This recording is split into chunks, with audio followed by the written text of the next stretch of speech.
¿Por qué se rebelaron los colonos por el té más barato de la historia? ¿Y cómo una sociedad secreta de contrabandistas financió la lucha por la libertad destruyendo un cargamento que podría haberlos arruinado? En el corazón de estas preguntas no yace una simple disputa fiscal, sino la anatomía de una revolución. Boston, año 1773. El aire de la ciudad portuaria es espeso, no solo por la sal del Atlántico, sino por un descontento que se ha ido gestando durante una década. El Imperio Británico, una maquinaria colosal que se extiende por todo el globo, tiene deudas de guerra. La Guerra de los 7 Años, conocida en las colonias como la Guerra Franco-India, ha asegurado el dominio británico en América del Norte, pero ha dejado las arcas de su majestad vacías, y alguien tiene que pagar la cuenta. Desde Londres, la lógica parece impecable. La guerra se libró para proteger a las colonias. Por lo tanto, las colonias deben contribuir a su coste. Este razonamiento da a luz a una serie de impuestos que caen sobre los americanos como una lluvia incesante y helada. La ley del azúcar, la ley del timbre, las leyes de Townshend. Cada una de ellas es recibida con una hostilidad creciente, no tanto por el coste económico, sino por el principio que encierran: impuestos sin representación. Los colonos, que se consideran súbditos británicos con todos los derechos, argumentan que un parlamento en el que no tienen voz no puede imponerles cargas fiscales. El grito resuena en las asambleas coloniales, en los panfletos y en las tabernas donde fermenta la rebelión. La situación es un polvorín, y la chispa resulta ser el té. La Compañía de las Indias Orientales, un gigante corporativo que es, en la práctica, un brazo del poder imperial británico, se tambalea al borde de la quiebra. En sus almacenes de Londres se pudren millones de libras de té sin vender.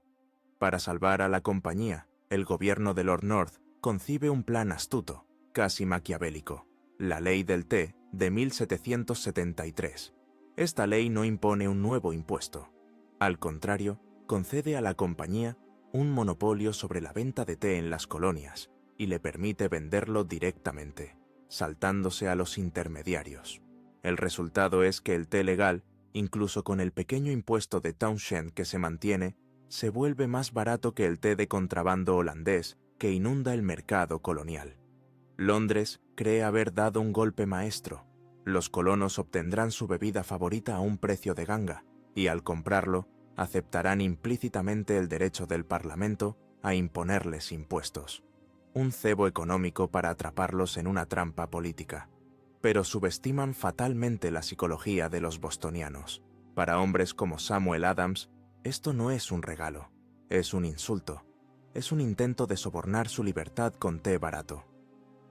Adams, un maestro de la propaganda, un hombre que vive y respira por la causa de la libertad colonial, ve la oportunidad de su vida. No es un hombre de negocios, ni un rico terrateniente. Su único capital es su capacidad para encender las pasiones del pueblo. Junto a él se encuentra John Hancock, una figura de un molde completamente diferente. Hancock es uno de los hombres más ricos de Nueva Inglaterra, un comerciante cuyo imperio se ha construido, en gran parte, sobre el contrabando. La ley del té no solo amenaza sus principios, sino también, y de manera muy directa, su bolsillo. El té barato de la Compañía de las Indias Orientales podría barrer del mercado a los contrabandistas como él. Así, el idealismo de Adams y el pragmatismo de Hancock convergen en una alianza explosiva. Juntos, lideran a los Hijos de la Libertad, una organización secreta de artesanos, comerciantes y trabajadores que se ha convertido en la vanguardia de la resistencia. Se reúnen en la penumbra de tabernas como la del Dragón Verde, conspirando, planificando y difundiendo su mensaje a través de una red de comités de correspondencia que conecta a las 13 colonias. En el otro lado del tablero se encuentra el gobernador Thomas Hutchinson, un hombre nacido en Massachusetts, pero cuya lealtad inquebrantable a la corona lo ha convertido en un paria a los ojos de sus compatriotas. Hutchinson está decidido a hacer cumplir la ley. Cree que ceder ante la turba es el primer paso hacia la anarquía. Su obstinación, su negativa a permitir que los barcos de té que se dirigen a Boston regresen a Inglaterra sin descargar, lo convierte en el catalizador involuntario de la crisis.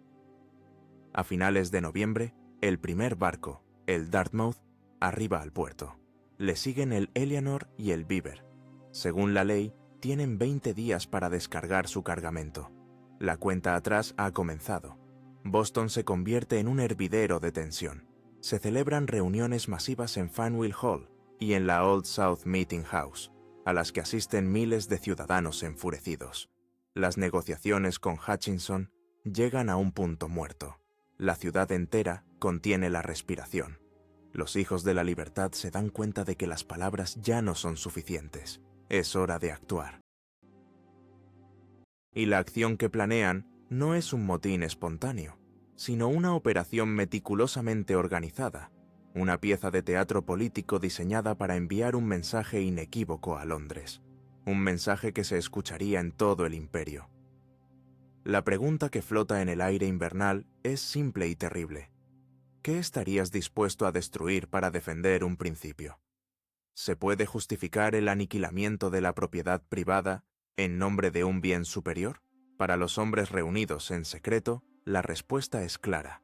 El imperio creía que comerciaba con té, pero en realidad comerciaba con fuego, y el puerto de Boston estaba a punto de convertirse en la primera chispa de ese incendio. ¿De qué lado estarías tú? ¿Con el pragmatismo de los comerciantes que temen la ruina? ¿O con el idealismo de los revolucionarios que arriesgan todo por un principio? Escribe tu elección en los comentarios. La noche del 16 de diciembre del año 1773 es fría y sin luna. Unas 7.000 personas, casi la mitad de la población de Boston, se agolpan dentro y alrededor de la Old South Meeting House. El ambiente es eléctrico, una mezcla de ira, expectación y un miedo apenas disimulado. Se ha llegado al último día del plazo legal para el Dartmouth. Si el té no se descarga, las autoridades aduaneras lo confiscarán y lo venderán, logrando exactamente lo que los patriotas quieren evitar. Durante horas se suceden los discursos encendidos. Se envía un último mensajero a la casa de campo del gobernador Hutchinson para exigirle, una vez más, que emita los permisos para que los barcos zarpen de vuelta a Inglaterra. La multitud espera en un silencio tenso.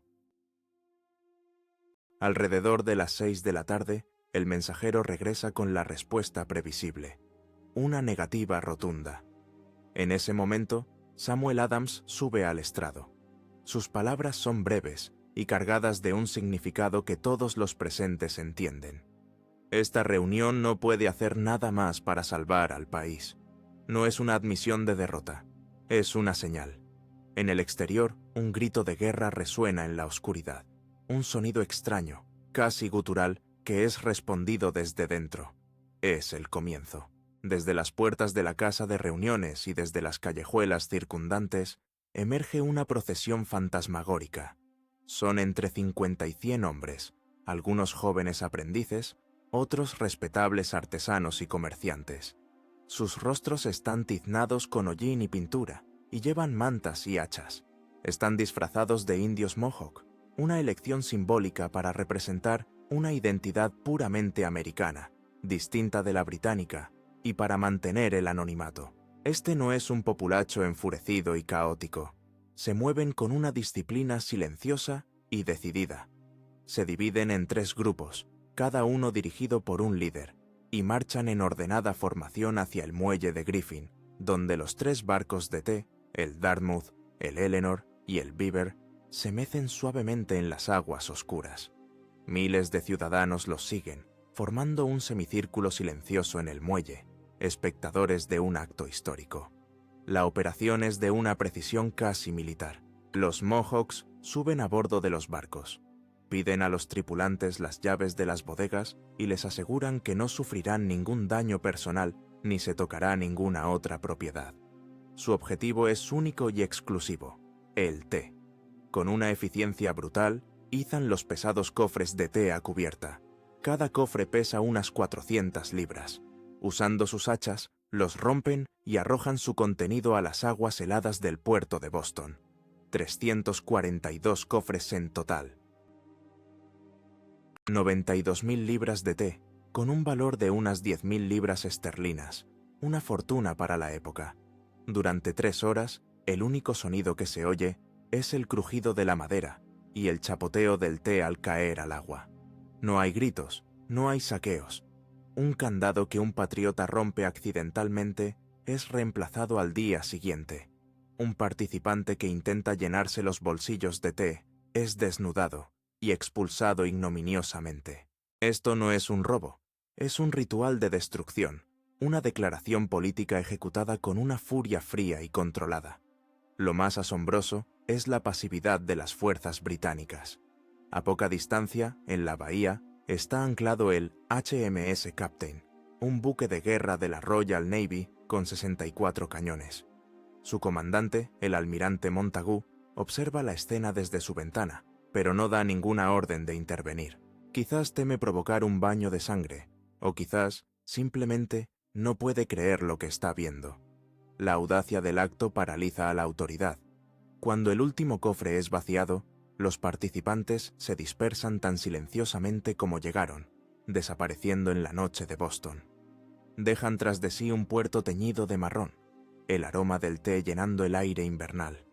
La ciudad se sume en un estado de conmoción, una mezcla de euforia triunfal y un temor mortal a las consecuencias. Todos saben que se ha cruzado un umbral, se han quemado las naves, no hay vuelta atrás. En los días siguientes, los jinetes del comité de correspondencia, como el famoso Paul Revere, galopan fuera de Boston, llevando la noticia a las otras colonias. La historia del motín del té se extiende como un reguero de pólvora, encendiendo la imaginación de los americanos. En otras ciudades, como Nueva York y Filadelfia, se obliga a los barcos de té a regresar a Inglaterra sin descargar. En Annapolis, un barco y su cargamento de té son directamente quemados. El acto de Boston no es un incidente aislado, se convierte en un símbolo, en un grito de guerra. Ha demostrado que los colonos están dispuestos a pasar de las peticiones a la acción directa, de las palabras a la destrucción. El mensaje, transportado en las alas del viento a través del Atlántico, es claro y desafiante. Y ahora solo queda esperar la respuesta de un rey y un imperio que no están acostumbrados a que sus súbditos les desafíen. La noticia de la audaz destrucción de la propiedad de la corona llegó a Londres, provocando una ira no vista desde los tiempos de las rebeliones. Cuando la noticia del motín del té llega a Londres a finales de enero de 1774, el impacto es sísmico. La primera reacción es de incredulidad, seguida de una ola de furia que recorre todo el establishment político. En el Parlamento, en los clubes de caballeros, en el Palacio Real, el acto de Boston no se ve como una protesta, sino como una insurrección en toda regla. Es una bofetada en el rostro del poder imperial, un desafío directo a la soberanía del rey y del Parlamento. La destrucción de propiedad privada a una escala tan masiva es vista como un acto de barbarie, y la elección del disfraz de indio es interpretada como un insulto añadido, una negación de su herencia británica. El rey Jorge III, un hombre profundamente convencido de su derecho divino a gobernar y con poca paciencia para la disidencia, está decidido a dar un escarmiento. En su correspondencia, deja claro que las colonias deben someterse o ser sometidas por la fuerza. No hay lugar para el compromiso. En el Parlamento se abre un debate acalorado. Una minoría de voces, como las de Edmund Burke y el coronel Isaac Barré, abogan por la moderación. Advierten que una respuesta punitiva solo unirá a las colonias contra la madre patria y conducirá a una escalada de violencia. Burke, en un discurso memorable, argumenta que se debe gobernar a los americanos con mano ligera, respetando su feroz espíritu de libertad. Pero estas son voces en el desierto. El sentimiento general es de indignación y de una abrumadora sed de venganza. El gobierno, liderado por el primer ministro Lord North, canaliza esta furia en una legislación punitiva. Gana el partido de los halcones, Su lógica es la de un imperio herido. Si no se castiga severamente a Boston, la rebelión se extenderá a las demás colonias y todo el edificio del poder británico en América se derrumbará. Hay que hacer un ejemplo de Massachusetts. El resultado es un paquete de 5 leyes, aprobadas en la primavera de 1774, que los británicos llaman las leyes coercitivas. En las colonias, sin embargo, se las conocerá por un nombre mucho más siniestro: las leyes intolerables. Cada una de ellas es un golpe de martillo diseñado para aplastar el espíritu de resistencia de Boston. La primera y más devastadora es la ley del puerto de Boston. Cierra el puerto de la ciudad a todo el comercio, efectivo a partir del 1 de junio, hasta que la Compañía de las Indias Orientales sea compensada por el té destruido y el rey esté satisfecho de que el orden ha sido restaurado. Para una ciudad cuya vida depende del mar, es una sentencia de muerte económica. Miles de marineros, estibadores y artesanos se enfrentan a la ruina. La segunda es la ley del gobierno de Massachusetts, que anula de hecho la Carta de la Colonia, un documento que había garantizado su autogobierno durante más de un siglo. El Consejo de la Colonia, antes elegido, ahora será nombrado por la corona. Los jueces y sheriffs también serán nombrados por el gobernador real, y las reuniones municipales, los focos de la democracia local y la sedición, solo podrán celebrarse una vez al año con el permiso del gobernador. Es un asalto directo a las libertades políticas de la colonia. Luego viene la Ley de Administración de Justicia, apodada por los colonos la Ley del Asesinato. Permite que los funcionarios reales acusados de delitos capitales en el cumplimiento de su deber sean juzgados en Inglaterra, lejos de los jurados hostiles de Massachusetts. Los patriotas la ven como una licencia para que los soldados británicos maten a los colonos con impunidad. Se aprueba también una nueva ley de acuartelamiento, que autoriza al gobernador a alojar a las tropas británicas no solo en edificios desocupados, sino también en residencias privadas, si es necesario. La imagen de soldados de casaca roja instalados en los hogares de los ciudadanos es una afrenta intolerable para un pueblo que valora profundamente la santidad de su propiedad. Finalmente, la ley de Quebec, aunque no está directamente relacionada con Boston, se percibe como parte del mismo ataque. Extiende las fronteras de la provincia de Quebec hacia el sur, hasta el río Ohio, en tierras reclamadas por varias colonias, y garantiza la libertad de culto a los católicos. Para los colonos protestantes de Nueva Inglaterra, esto es visto como un intento de rodearlos con una población católica leal a la corona. Para hacer cumplir estas leyes, se nombra a un nuevo gobernador militar, el general Thomas Gage, comandante en jefe de las fuerzas británicas en América del Norte. 4 regimientos de infantería británica son enviados para reforzar la guarnición. Boston se convierte, de la noche a la mañana, en una ciudad ocupada, una fortaleza asediada por su propio gobierno. Londres cree haber actuado con una firmeza necesaria. Han aislado a Massachusetts, la han castigado y esperan que las demás colonias, aterradas, se sometan. Pero han cometido un error de cálculo monumental. En lugar de aislar a Massachusetts, las leyes intolerables la convierten en una mártir. Las otras colonias no ven el castigo de un vecino rebelde, ven un presagio de su propio futuro. Si el Parlamento puede anular la Carta de Massachusetts y cerrar su puerto, puede hacer lo mismo con Virginia, Pensilvania o Carolina del Sur. La cuestión ya no es sobre el té, ni siquiera sobre los impuestos. Ahora, la cuestión es la supervivencia de la libertad en América. El ataque a una colonia se convierte en un ataque a todas. Lejos de aplastar la rebelión, las leyes intolerables actúan como un catalizador, transformando un movimiento de protesta disperso en una resistencia unida y continental. El cierre del puerto de Boston, diseñado para estrangular a la ciudad, provoca una ola de solidaridad sin precedentes. Desde Carolina del Sur llegan cargamentos de arroz, desde Connecticut, rebaños de ovejas, desde Filadelfia, harina. Las otras colonias alimentan a la asediada Boston, manteniéndola viva y convirtiéndola en un símbolo de la resistencia compartida.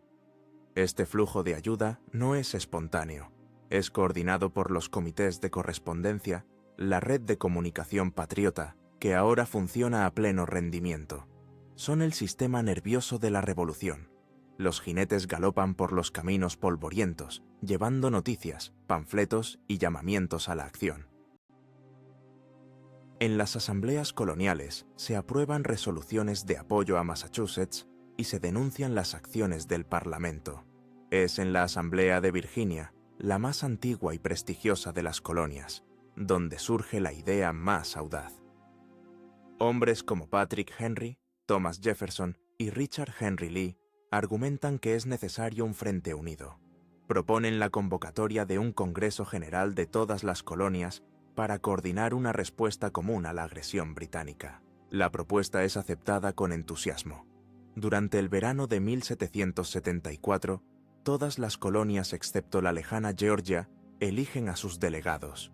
El 5 de septiembre de ese año, 56 hombres se reúnen en el Carpenter's Hall de Filadelfia.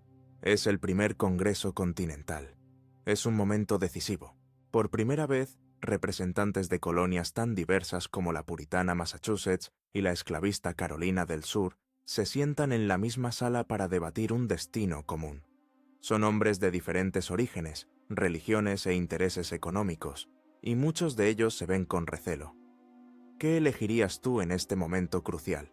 ¿La sumisión y los productos baratos o una lucha ruinosa por el derecho a decidir tu propio destino? La atmósfera en Filadelfia está cargada de tensión y de un sentido de la historia.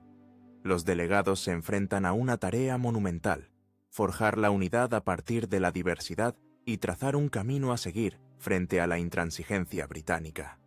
Pronto, la asamblea se divide en dos facciones principales. Por un lado están los radicales, liderados por los delegados de Massachusetts, Samuel y John Adams, y el fogoso orador de Virginia, Patrick Henry.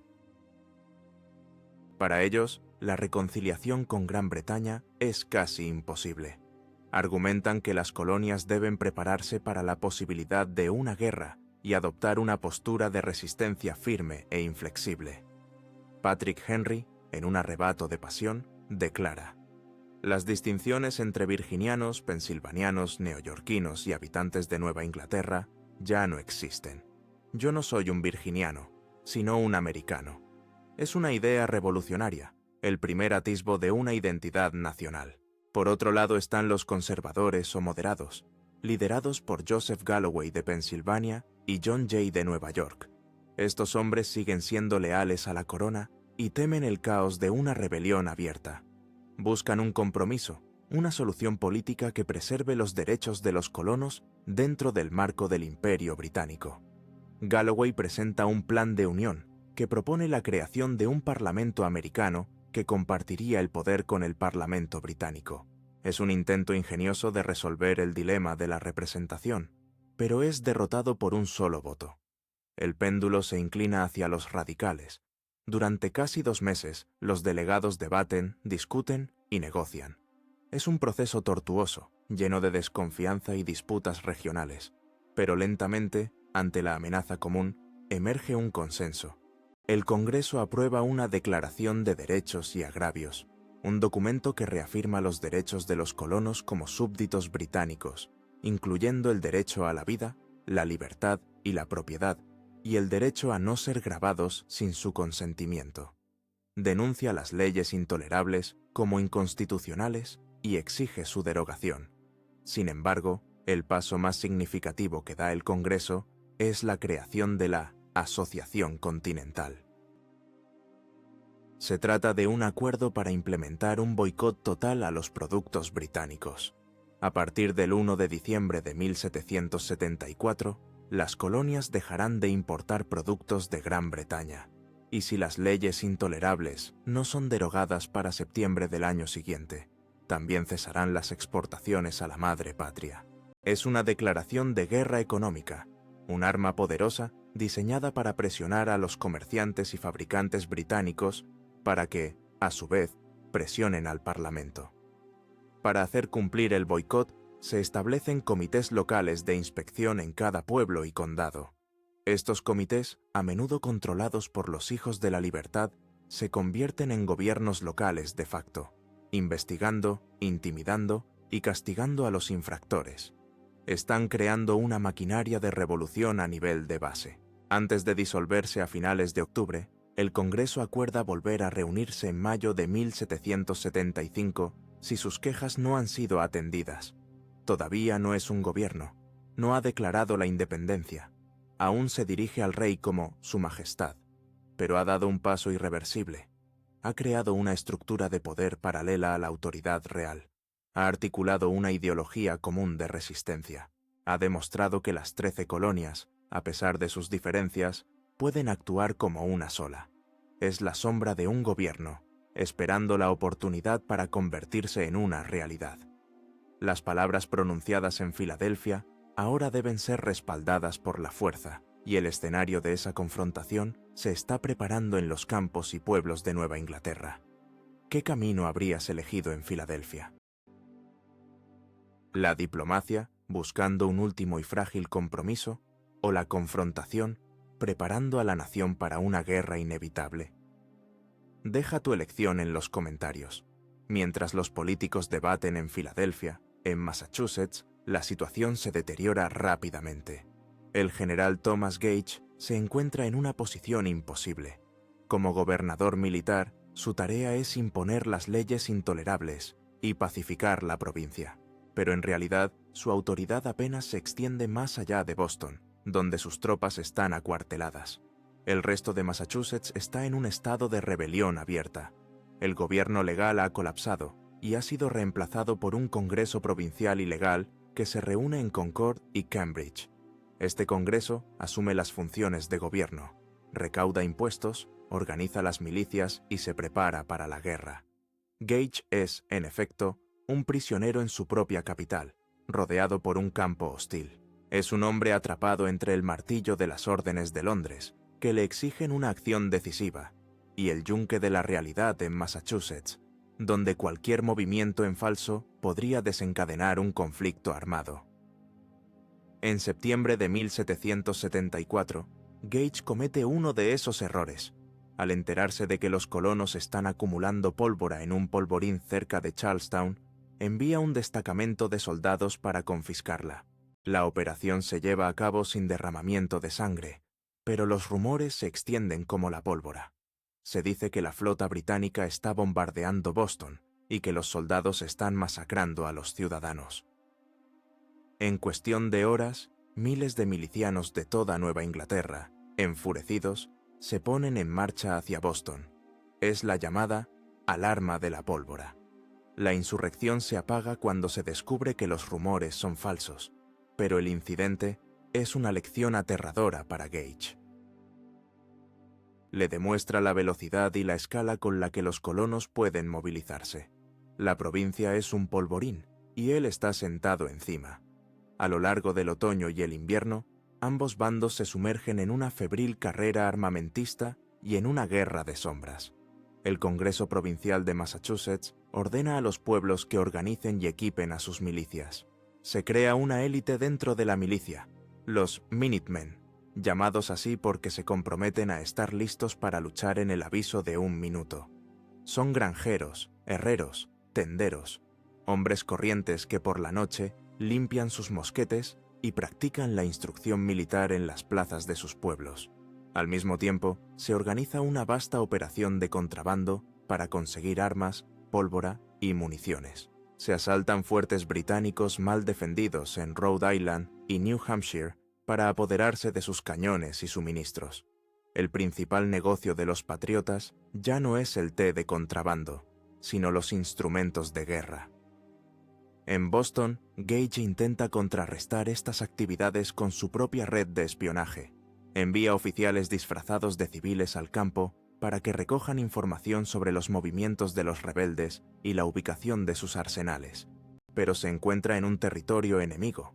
Los patriotas tienen su propio y superior sistema de inteligencia, dirigido desde el corazón de Boston por el Dr. Joseph Warren, un médico carismático y uno de los líderes más radicales de los Hijos de la Libertad. Warren es el centro de una telaraña de informantes que incluye a artesanos, taberneros e incluso a personas dentro de la casa del propio Gage. Su principal agente es un platero y grabador llamado Paul Revere, un hombre enérgico y bien conectado, cuya posición como artesano le permite moverse por la ciudad y relacionarse con gente de todas las clases sociales, sin levantar sospechas.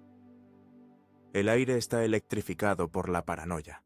Cada bando sabe que el otro se está preparando para la acción. La pregunta no es si habrá un enfrentamiento, sino cuándo y dónde. A principios de la primavera de 1775, Gage recibe una carta del gobierno de Lord North. La carta critica su inacción y le ordena que tome medidas decisivas para sofocar la rebelión. Le sugiere que arreste a los líderes del Congreso Provincial, en particular a Samuel Adams y John Hancock, que se cree que se esconden en la ciudad de Lexington. Gage sabe que intentar arrestar a Adams y Hancock es demasiado arriesgado y podría provocar una revuelta general.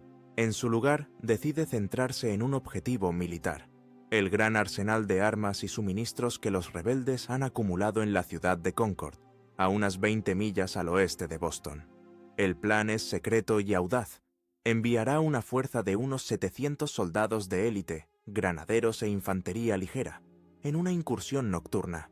Marcharán bajo el amparo de la oscuridad, sorprenderán a los rebeldes en Concord al amanecer, destruirán los suministros militares y regresarán a Boston antes de que la milicia colonial pueda organizar una respuesta a gran escala. Cree que un golpe rápido y contundente demostrará la determinación británica y podría desbaratar los planes de los rebeldes sin provocar una guerra total. Pero en una ciudad llena de espías, el secreto es un lujo imposible. Joseph Warren recibe información sobre los preparativos británicos, observa movimientos inusuales de tropas, y sus informantes le confirman que se está preparando una expedición. No conoce el destino exacto, pero sospecha que es Concord. La maquinaria de advertencia de los patriotas se pone en marcha, esperando la señal para entrar en acción. El destino de una nación pende de la velocidad de un caballo y de la valentía de un puñado de hombres dispuestos a arriesgarlo todo en una cabalgata de medianoche. La noche del 18 de abril de 1775 es clara y fría. En Boston, los preparativos británicos se aceleran. Las tropas de élite son relevadas de sus puestos y se reúnen discretamente en una zona apartada del Boston Common. Su destino se mantiene en secreto, pero la ciudad está en alerta máxima. El doctor Joseph Warren sabe que el momento ha llegado. Llama a dos de sus mensajeros más fiables, Paul Revere y un curtidor llamado William Dawes. Les da la misma misión: cabalgar hacia el oeste para advertir a Samuel Adams y John Hancock en Lexington, y luego continuar hasta Concord para alertar a los milicianos de que los británicos están en camino. Para aumentar las posibilidades de éxito, los envía por rutas diferentes.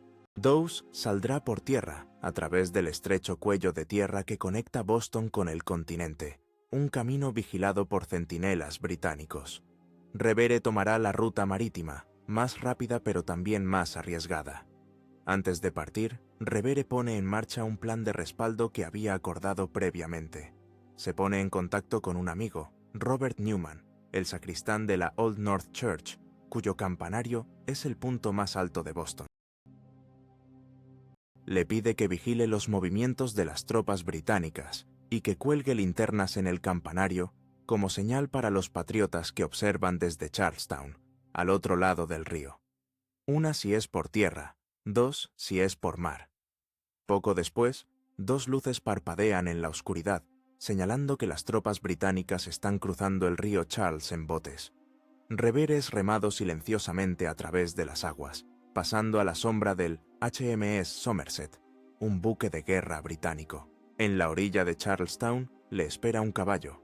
Comienza su legendaria cabalgata de medianoche. Es una carrera contra el tiempo, un viaje tenso y lleno de peligros. Revere galopa por caminos oscuros, esquivando patrullas británicas, despertando a los granjeros y a los líderes de la milicia en cada pueblo por el que pasa. Su mensaje es urgente: los regulares están saliendo. Llega a Lexington alrededor de la medianoche y encuentra a Adams y Hancock en la casa del reverendo Jonas Clark. Les da la advertencia y poco después se le une Dawes, que ha logrado pasar a los centinelas. Después de un breve descanso, deciden continuar juntos hacia Concord, acompañados por un joven médico llamado Samuel Prescott. En el camino, son sorprendidos por una patrulla británica. Revere es capturado. Dawes logra escapar, pero su caballo lo derriba y se ve obligado a continuar a pie. Solo Prescott, que conoce bien la zona, consigue saltar un muro y escapar, y es él quien finalmente lleva la advertencia a Concord. Mientras tanto, en Lexington, la campana de la iglesia empieza a sonar, llamando a los milicianos locales. Unos 80 hombres, bajo el mando del capitán John Parker, un veterano de la guerra franco-india, se reúnen en la plaza del pueblo. No buscan una batalla. Su intención es hacer una demostración de fuerza, una protesta simbólica. Parker les dice a sus hombres: «No os mováis de vuestro sitio, no disparéis a menos que os disparen, pero si quieren tener una guerra, que empiece aquí». Al amanecer, la vanguardia de la columna británica, dirigida por el mayor John Pitcairn, marcha hacia la plaza de Lexington. Al ver a la milicia formada, Pitcairn ordena a sus hombres que se desplieguen en línea de batalla y les grita a los colonos: «Dispersaos, malditos rebeldes, deponed las armas y dispersaos». Parker, superado en número por 10-1, ordena a sus hombres que se retiren, pero en medio de la confusión, los gritos y el humo, alguien dispara un tiro. Nadie sabe quién fue. ¿Un miliciano nervioso? ¿Un soldado británico exaltado? Es el disparo que se oyó en todo el mundo, el misterioso catalizador que transformó una década de protestas en una guerra de 8 años. Los soldados británicos, sin esperar órdenes, abren fuego con una descarga cerrada. Cuando el humo se disipa, 8 milicianos yacen muertos o moribundos en la hierba. Los británicos dan una ovación y continúan su marcha hacia Concord, dejando tras de sí el primer derramamiento de sangre de la Revolución Americana. Al llegar a Concord, los británicos descubren que los colonos, advertidos por Prescott, han tenido tiempo de esconder la mayor parte de las armas y la pólvora. Mientras algunos destacamentos buscan los suministros restantes, un grupo de unos 100 soldados es enviado a asegurar el puente norte, sobre el río Concord. Para entonces, varios cientos de milicianos de Concord y de los pueblos vecinos se han reunido en una colina que domina el puente. Desde allí, ven cómo los soldados británicos empiezan a prender fuego a algunos edificios en el centro de la ciudad.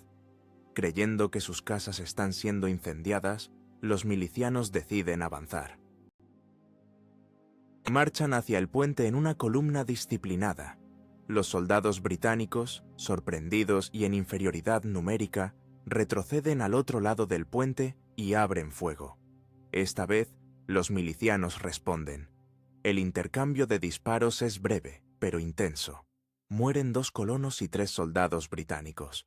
Por primera vez en ese día, las tropas regulares de Su Majestad se baten en retirada ante el empuje de los granjeros armados.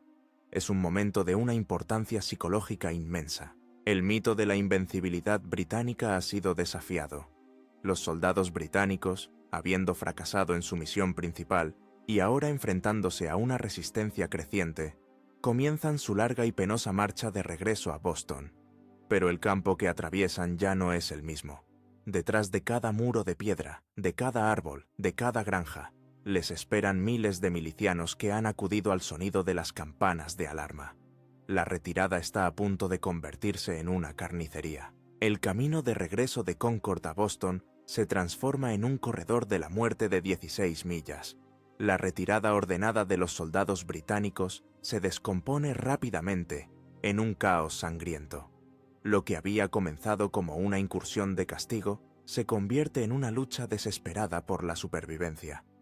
Miles de milicianos, ahora superando en número a los británicos, convergen en el camino desde todos los pueblos de los alrededores. No luchan en formaciones en línea, al estilo europeo. Utilizan el terreno a su favor, adoptando las tácticas de guerrilla que habían aprendido en las guerras contra los indios.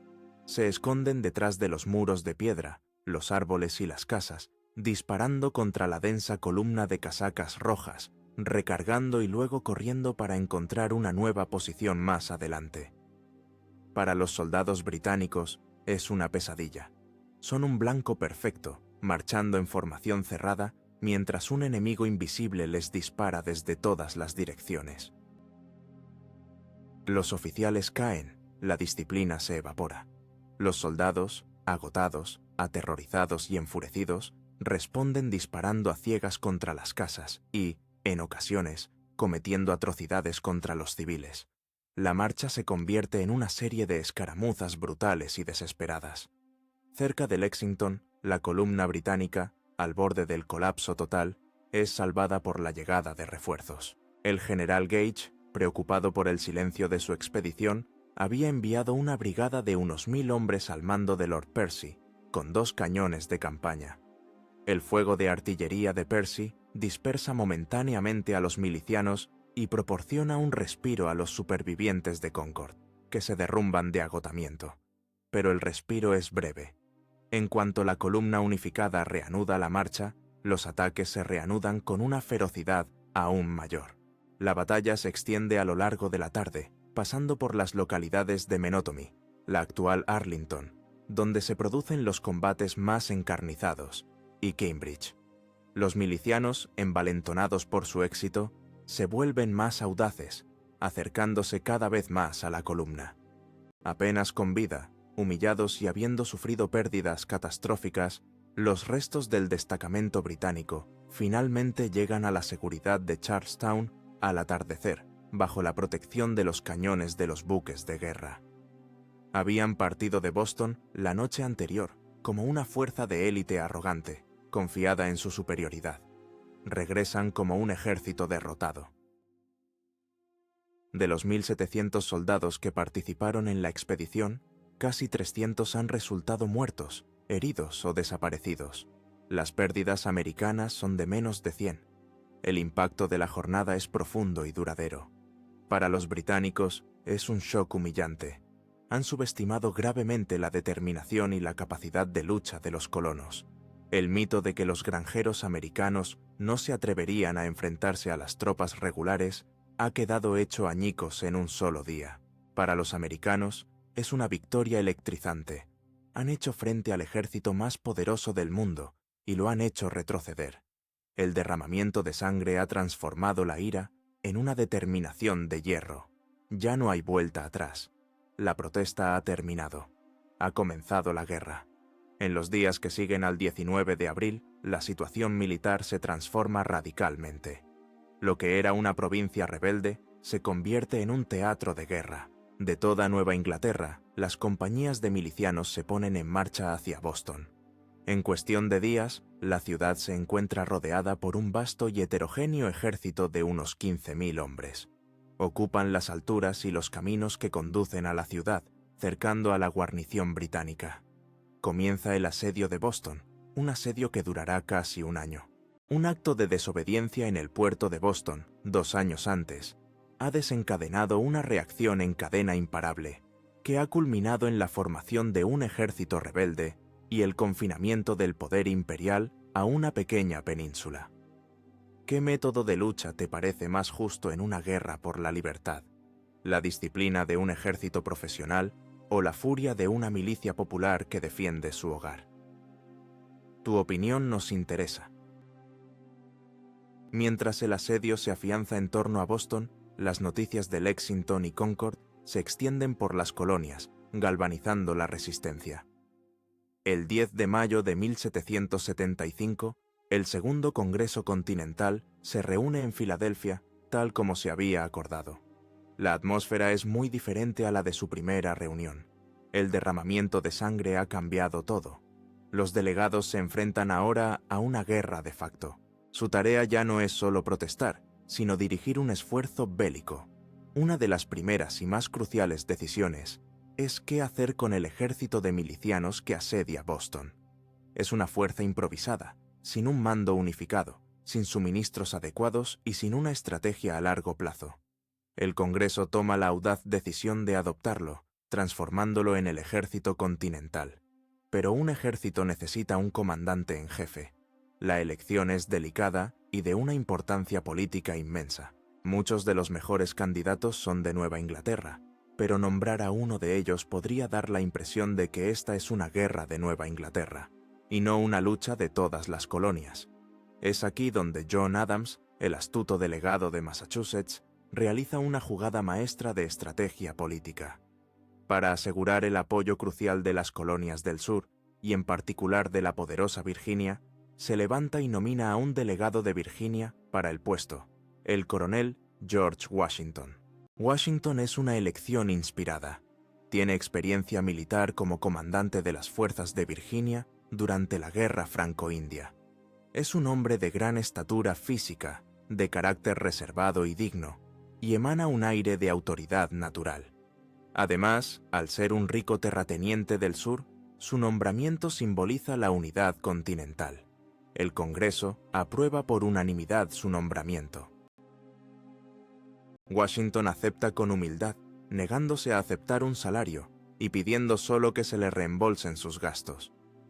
Parte hacia Boston para tomar el mando, sin saber que no volverá a su amado hogar de Mount Vernon hasta que la guerra haya terminado, 8 años después. Mientras tanto, en Boston, la situación militar se está caldeando. La guarnición británica ha sido reforzada con nuevas tropas llegadas de Inglaterra, junto con 3 generales de alto rango, William Howe, John Burgoyne y Henry Clinton. Ahora superan los 6.000 hombres. Los británicos, humillados por su derrota en Concord, están ansiosos por romper el asedio y recuperar la iniciativa.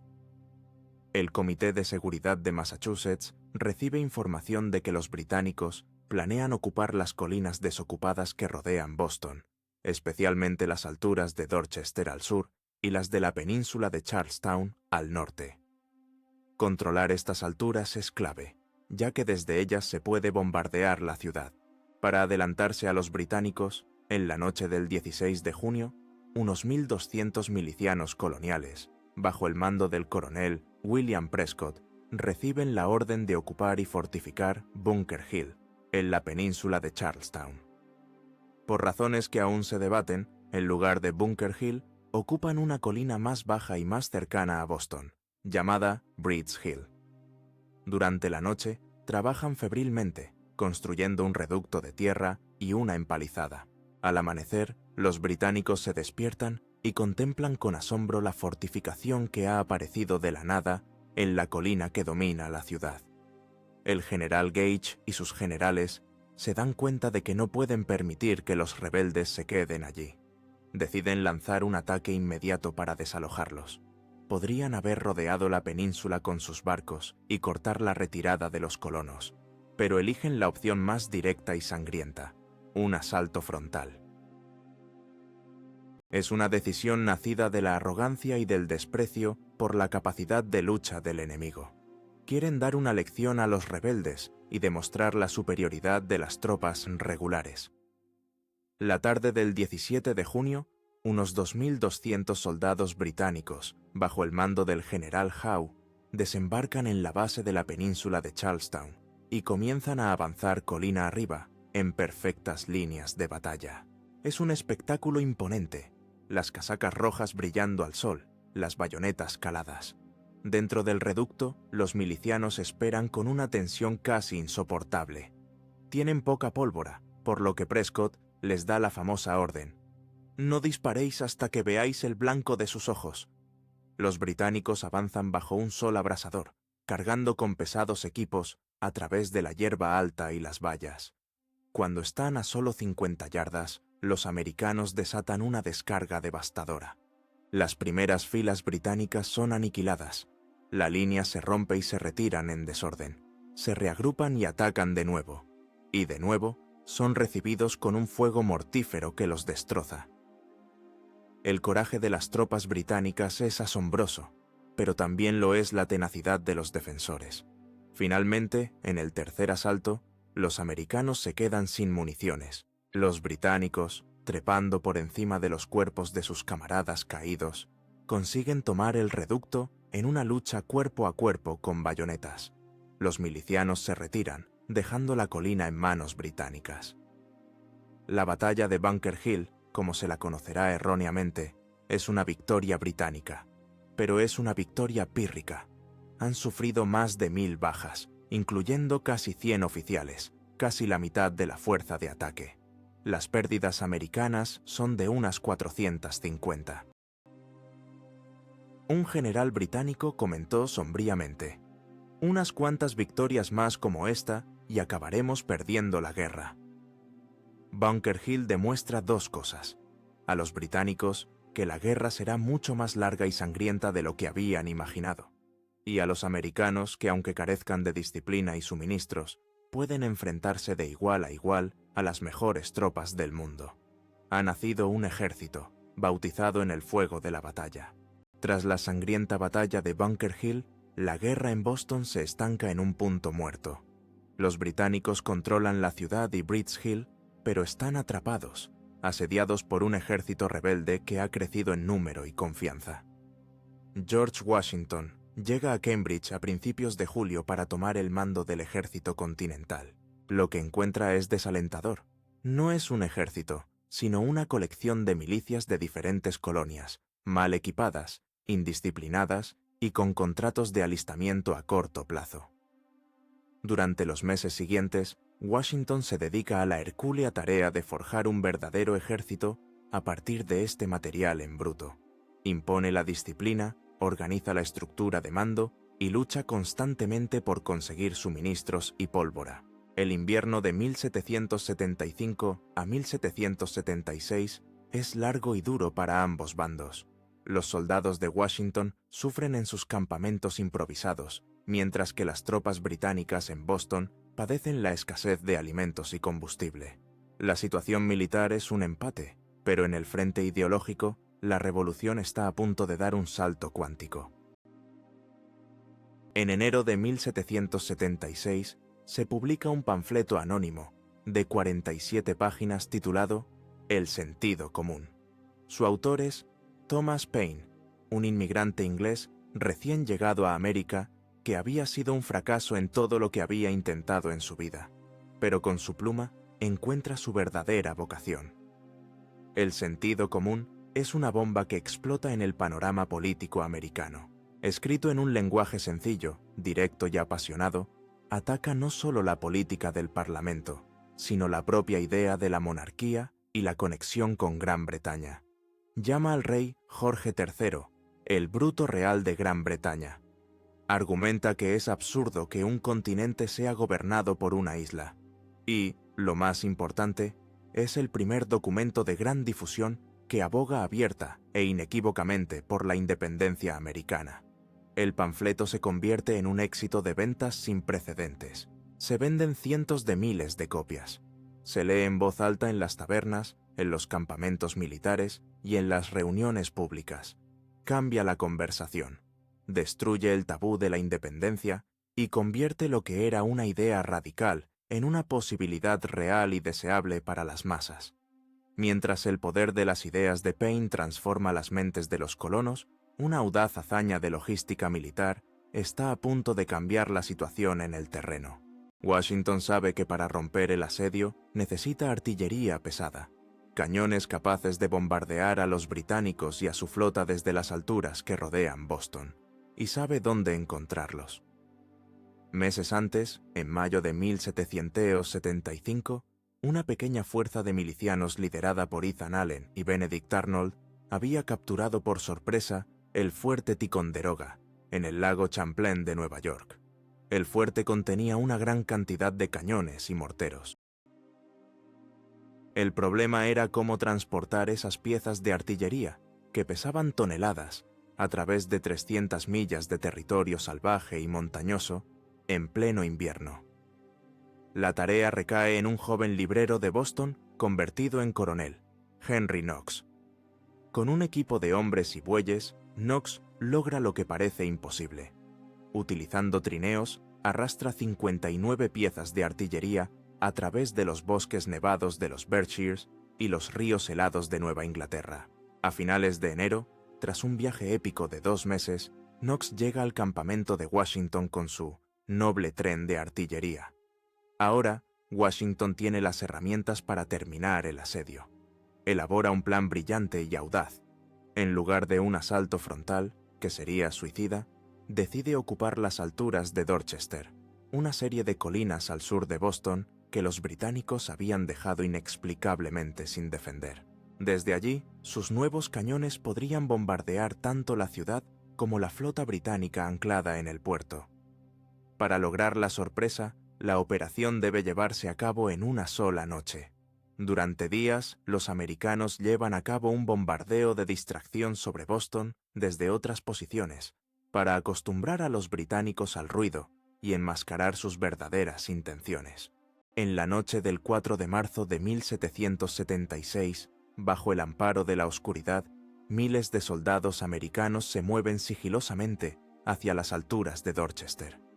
Trabajan durante toda la noche a un ritmo febril, utilizando fardos de heno para amortiguar el ruido. Cuando los británicos se despiertan a la mañana siguiente, contemplan, por segunda vez en la guerra, una escena increíble. Las alturas de Dorchester, que estaban vacías la noche anterior, están ahora erizadas de fortificaciones y cañones, apuntando directamente hacia ellos. El general William Howe, que había reemplazado a Gage como comandante en jefe, se da cuenta de que su posición es insostenible. Se dice que exclamó: «¡Dios mío! Estos rebeldes han hecho más en una noche de lo que mi ejército haría en un mes». La flota británica, anclada en el puerto, es un blanco fácil. La ciudad es indefendible. Howe planea un contraataque, pero una oportuna tormenta lo impide. Atrapado y superado estratégicamente, no le queda más remedio que tomar una decisión humillante. Negocia un acuerdo informal con Washington. Si se le permite evacuar la ciudad sin ser molestado, no la quemará. El 17 de marzo de 1776, la flota británica, con más de 9.000 soldados y unos 1.000 lealistas, zarpa de Boston, dirigiéndose a Halifax, en Nueva Escocia. El ejército continental entra triunfalmente en la ciudad que había sido el epicentro de la revolución. La primera gran campaña de la guerra ha terminado con una victoria estratégica aplastante para los americanos. Se ha logrado gracias a la combinación del poder de una idea, encarnada en el sentido común, y la audacia militar, demostrada en Dorchester Heights. El camino hacia la independencia está ahora despejado. La evacuación de Boston es un triunfo que llena de euforia a las colonias. Demuestra que el poderoso ejército británico puede ser derrotado. La marea de la opinión pública, impulsada por la victoria militar y el panfleto de Paine, se inclina decisivamente a favor de la independencia. Durante la primavera de 1776, varias colonias autorizan a sus delegados en el Congreso Continental a votar por la separación de Gran Bretaña. En Filadelfia, el ambiente está cargado de un sentido de destino. Los debates que tienen lugar en el Salón de la Independencia de Pensilvania son de los más importantes de la historia de la humanidad. El 7 de junio, Richard Henry Lee, de Virginia, presenta una resolución que es tan simple como trascendental: que estas colonias unidas son, y por derecho deben ser, estados libres e independientes. La resolución es una declaración de guerra política. Durante las siguientes semanas, se debate acaloradamente. Algunos delegados, especialmente de las colonias centrales como Pensilvania y Nueva York, todavía dudan, temiendo las consecuencias de una ruptura total. Otros, liderados por John Adams, argumentan apasionadamente que no hay otra opción. La guerra ya ha comenzado.